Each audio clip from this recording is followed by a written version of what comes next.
I'm a fairly new gardener, and I'm also not a spring chicken anymore. I've been using SIPs for about 6 months now, and it's time to evaluate how everything is going. SIP is an acronym for Self-Irrigating Planter. What are my impressions so far for this as a gardening method? Stick around, and I'm going to give you 4 considerations to think about if you are wanting to try out this method of gardening. And I will give you my final opinion of them at the end. Howdy y'all, my name is Cheryl Lynn, and I want to thank you all for stopping by today. Many like me have decided this year that a garden is important. With the economy currently a little unsettled, the rising food costs, there's rumblings in other countries about reduced food production here in the U.S. The fires of Canada, the droughts, are all going to impact our food source. So again, if you're like me, you're probably trying to hedge off that disaster, and getting a good garden is a priority for y'all. There are many ways to garden. Of course, there are raised beds, there's putting stuff in the ground, there's container gardening, there's hydroponics. Which method you choose is going to depend on, obviously what fits best for your lifestyle. I did try planting for several years in the ground. I did everything I could to try to improve the soil, but the Bermuda grass down here in South Texas it's a beast. Anybody that's dealt with it knows what I'm talking about. I don't think nukes could kill this stuff. And I spent more time pulling that stuff out only to have it come back with a vengeance. I never really could get some decent crops to where all the time and effort was worth what we put into it. So I stumbled across SIPs, which are self-irrigated planters, on YouTube, looking for ways to improve my skills as a gardener. I happened upon that.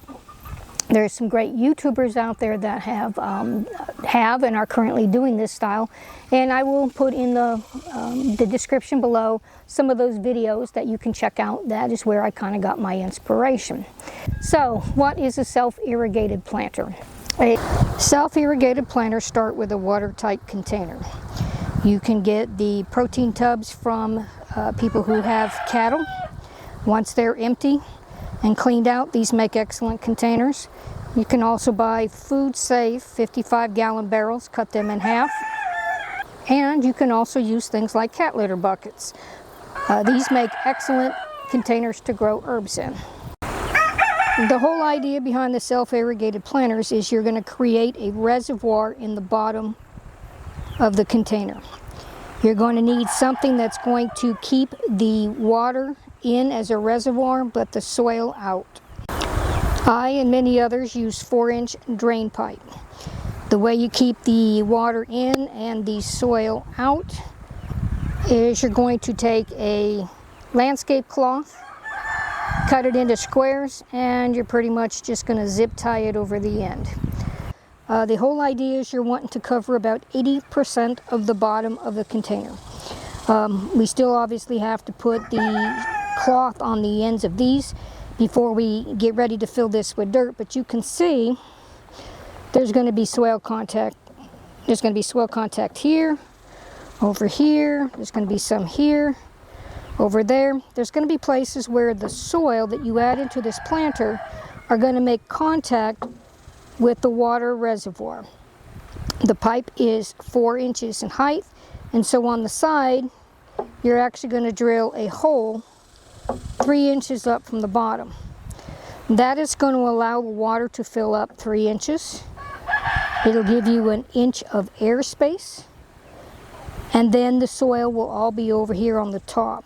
And again, that which makes contact with the water reservoir in these pockets are going to wick the water up into the rest of the soil, and that's going to provide a proper amount of moisture for your plants at all times.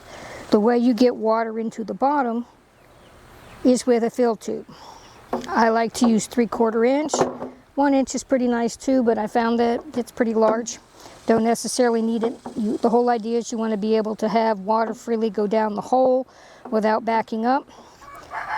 And you're going to want to cut the end of your tube at a little bit of an angle. Doesn't make a difference. The angle, you just don't want it when you put it in here to rest flat. You want to make sure that water can freely come out from the end of this. You will put your fill pipe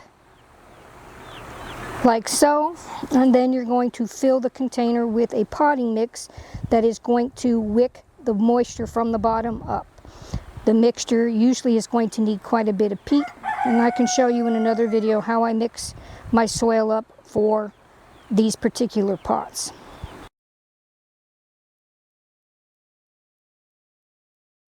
The setup of these containers took quite a bit longer than I actually thought they would. Part of it is actually obtaining some of the containers. I was trying to get the cattle protein tubs, and I was on Facebook Marketplace all the time, but I was only finding a source for 2 here, 5 there, and many times they were selling before I had an opportunity to get to them. Another container that I ended up sourcing and using for the SIPs are 55-gallon food-safe barrels. There's a place in San Antonio that I can get them. The unfortunate thing is I can only buy 3 at a time. That is all that'll fit in my SUV. They are good sized, and so 3 pretty much takes up, my car seats 7. So it definitely takes up that entire back with the back seats laid down. Each one of those is going to give me 2 of the SIPs, so every time I would go into San Antonio, I would get 3 and be able to make up 6 of the containers. The other thing is the potting mix. I use peat moss and some other things to create a mix that is going to wick the water up into the rest of the container.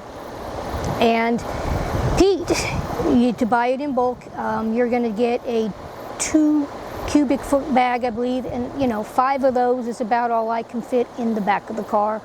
Again, so multiple trips into San Antonio. Each one of those bags, I think, has given me about 2 containers. So you can see, to get any number of these for a good sized garden, it's going to take you multiple trips. The 4-inch pipe that we have in the bottom of the containers, I initially got 10-foot sections of those. I can fit 10 foot from front to back in the car. I just kind of wanted to see, I wanted to construct a couple of these before I went totally crazy and bought a whole bunch of stuff and did this in earnest. And so I ended up getting the 10-foot lengths of those. But once I made a few, liked how they were working out, I decided that I wanted to get the pipe in bulk. And so that's 100 foot. And that also takes up the back of my car. So being able to source your materials, get enough of them on hand to be able to create these things does take a little bit of time. No matter which garden method you choose, there is always going to be some sort of a setup. If you end up getting raised beds, you've got the cost of lumber, or the pre-made ones, got to get them ordered, set up, and then get them filled as well. If you decide to garden in the ground, you're going to need a tiller, you're going to need equipment to go out and work that soil and make that bed ready for you to plant. So setup is something that's just actually going to come with any method of gardening you choose.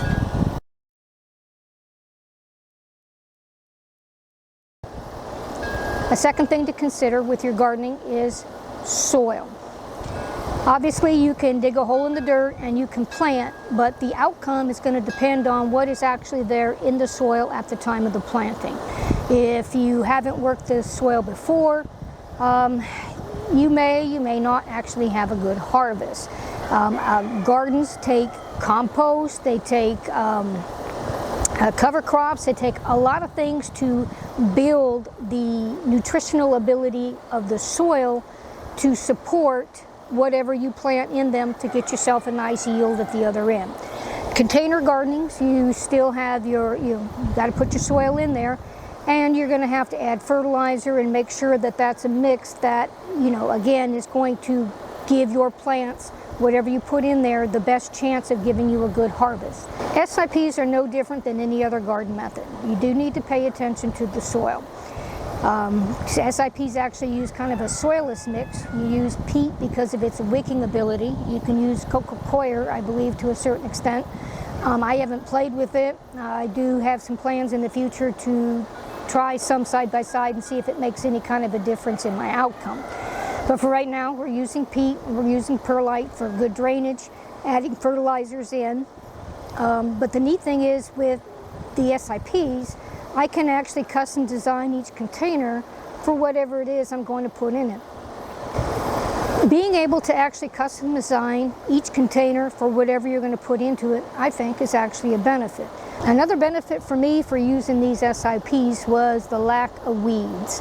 I'm creating a custom growing environment, I'm creating my own soil, and it's weed free. I told you about the Bermuda grass. I mean, I'm still battling it in the garden area, still pulling it up, trying to layer cardboard, wood chips down, and still be able to pull up whatever kind of comes through. But I'm able to do that kind of on my terms. I've got a couple areas right now that are a little bit out of control, but shoot, it's like freaking 110, 111, 105, and the garden is in full sun. So the last thing I really want to be doing is yanking Bermuda grass out of that place. And in the fall, when it cools off a little bit, I'll work on getting the rest of it under control. You can't do that when you've got plants out there in the ground with something like your Bermuda growing around it. You have to keep taking care of those weeds because they compete for the nutrients in the soil. The SIPs, there's no competition. Whatever I put in the soil is there for the plants, and only whatever it is I put in there.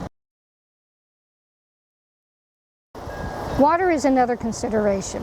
I was actually looking for something that I could water once a week and be done. All the plants would be well taken care of during the whole week while I was working. I thought the SIPs would be the answer to that.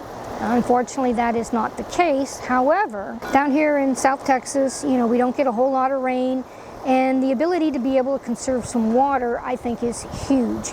Last year, when I actually had a couple tomato plants in the ground and was trying to again get a garden going, I put so much water out there. I mean, every couple of days I was out watering. I had tried some drip hoses. I had tried, I had some PVC where I drilled some holes and was trying to use rain barrels to gravity water. I was filling barrels, and I was going through a lot of water. And honestly, I didn't get much of a harvest at all. So this year we did the SIPs, and I was going out like every 2-3 days because things were growing, and I was kind of excited, and I was topping off, you know, the barrels because I wanted to keep everything full, and I was trying to get an idea of how much water, you know, they were actually going through. And I started seeds in January. I was able to put things out in March. We did get some cold snap middle of March, which, you know, I covered, and you know, I got the tomatoes. Those are the only things that were out. I got those through the cold snap, and then they really took off after that. But I was finding out that, you know, April, May, I was watering every other day, and they were going through a decent amount of water. But the nice thing is everything that I put down into the SIP container was not evaporating and not going somewhere else other than up into the pot itself to be used for the plants. So even though I didn't get my dream of only being able to water once a day, I wasn't using as much water, and I was having a much better yield for the amount of water that I was putting in there. We do get some decent spring rains down here in Texas, so that plus pretty regular water, and my garden got off to a good start. As the season progressed, my temperatures started climbing, upper 90s. We hit 100, we actually hit 105, 110, we were 111. We hit some pretty hot days for a week, and with the temperatures over 100, I found that I go out there and top off every single day all these containers. Now, my water company, when I pay the bill, gives me a year-to-date, you know, the whole past year, so I'm able to see the current month and what it was like a year ago. And I can already see that my water usage is much lower than it was a year ago. And I've got more plants doing much better than what I had last year. I think last year all I was doing was watering the daggum Bermuda. But I'm going to continue to compare the current month with the year prior as we go through the season. We've hit our 100+ temps, which means it takes a lot more water for the chickens. I try to keep little bits of areas of my grass halfway alive through all of this. We've got some trees. Try to give them some supplemental water. So, you know, we have water usage that's more than just the garden, but we had that a year ago, so I'm wanting to see, is this method going to continue to give me high output while reducing my water consumption along the way?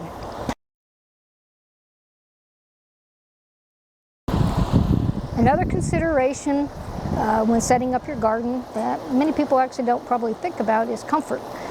I'm not a spring chicken anymore. I'm blessed that everything still works. I don't hurt. I can still, you know, stand up, sit down. Nothing's achy. Nothing is a problem. But still, you know, it's not comfortable being on my knees all the time, like when I was trying to, you know, work in the dirt in the garden. It's much more comfortable for me to be able to work in the containers. I like the fact that there's no weeds. You know, anything that sprouts, you can just reach in, boop, boop, boop, pull it out, and that's it, you're done. I like the fact that if I need to sit down, an overturned cat litter bucket is the perfect size for me to just sit there and, you know, dig and plant or do whatever I need to do on these particular containers. So there you have it. 4 things to consider before thinking about using self-irrigated planters. So what do I think now that we've used the SIPs for a number of months? I absolutely love them. We used them with lettuce and some radishes through the cooler months.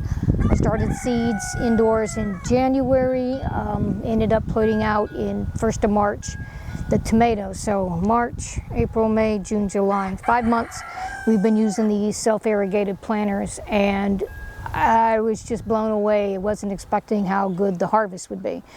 We put out 8 cucumbers, and I got 30 quarts of dill pickles at this particular point in time. We ended up growing the small sugar pie pumpkins. I put 4 of those out, and we've got a couple of bags that we've already put in the freezer to be used when the holidays roll around for pumpkin pies. I put out 15 tomato plants. Now some did well, some didn't. I didn't have a trellis, they flopped on each other, but I mean they still produced an unbelievable amount that I really wasn't expecting. We put up tons of spaghetti sauce, and I actually have been, every weekend, you know, I still have tomatoes on the vine that are still continuing to ripen. I don't have any new flowers with our heat, but what was there continued to ripen. And I ended up putting up a couple of jars of tomato spaghetti sauce every weekend for the last couple weekends. The peppers, they're doing well now. I did green peppers. I put 4 in one pot. Got an unbelievable amount of peppers out of that. We have hot peppers growing now. Serranos, jalapenos are just loaded with stuff. Those should be ripening up pretty soon. And we've got a couple of super hots also growing. Those I really don't expect to harvest until a little bit later, but they're growing well. The corn is outstanding. Didn't make it into the canner though. It ended up where I would come out and I would grab a couple ears. You have to pass the compost pile on the way back in the house, so I would peel off all the husks, take it inside, put it into boiling water, and for lunch I would sit down to a couple ears of fresh corn, fresh sliced tomato from the garden, pickles of course, and a cheeseburger. And I had that for lunch for I don't know how many days in a row, and absolutely it was just great having the fresh food. So yes, I think the time, the effort, the expense that I've put into this has definitely been worthwhile for me. I would encourage people to try at least a couple of these and see if they would be a feasible gardening system for them. If you want to know how to set them up, I'm going to have another video for that. And if you want to know the expense on setting these things up, we're going to have a video on that. Thanks for stopping by, and we'll see y'all in the next one. Bye.